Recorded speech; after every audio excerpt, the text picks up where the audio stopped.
All kicks off with Seth Rollins coming out. Before he can talk about retaining his Universal title at Stomping Grounds, Becky Lynch comes out, and the two of them talk about retaining their titles.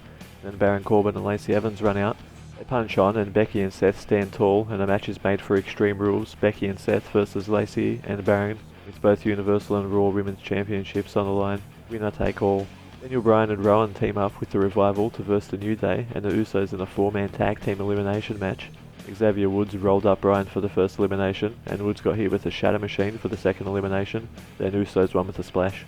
R-Truth is out for Miz TV, and Miz tells Truth that it's okay the 24/7 rules is suspended while he's on the show, which is just no. You see how Truth regained the title at Drake Maverick's wedding on the Titantron, then Drake Maverick comes out still in his clothes he was married in to offer Truth to a title match, and Truth wins in maybe 15 seconds, then other people run out and chase after Truth. Shane McMahon and Drew McIntyre versus Roman Reigns. It's a beatdown the whole time, with Roman being teamed on, and for some reason as Shane's about to hit a coast to coast on Roman, the Undertaker appears and drops Shane and Drew. Later on in the night we're told Roman and Taker will team up to verse Shane and Drew at Extreme Rules. Raw's in Dallas, Texas next week, so hopefully Taker will be there to explain himself. Bobby Lashley and Braun Strowman have a tug of war, and Braun wins, and Lashley attacks Braun and lays him out. Backstage, AJ Styles talks to Luke Gallows and Carl Anderson about getting back to being a good team and not losing.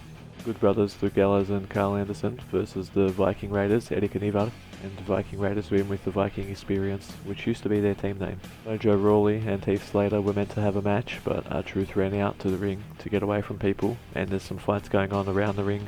Heath drops Truth and becomes the new 24/7 champ, then R-Truth won it back, then lost it to Cedric Alexander, who lost it to EC3, who lost it back to R-Truth.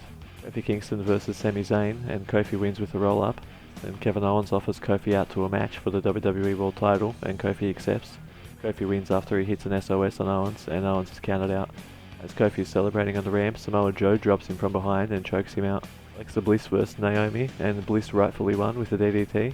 Then Bliss wanted to beat up Naomi after the match with Nikki Cross, who seemed hesitant to get involved, but Natalya came out for the save, and Natty and Naomi versed Alexa and Nikki.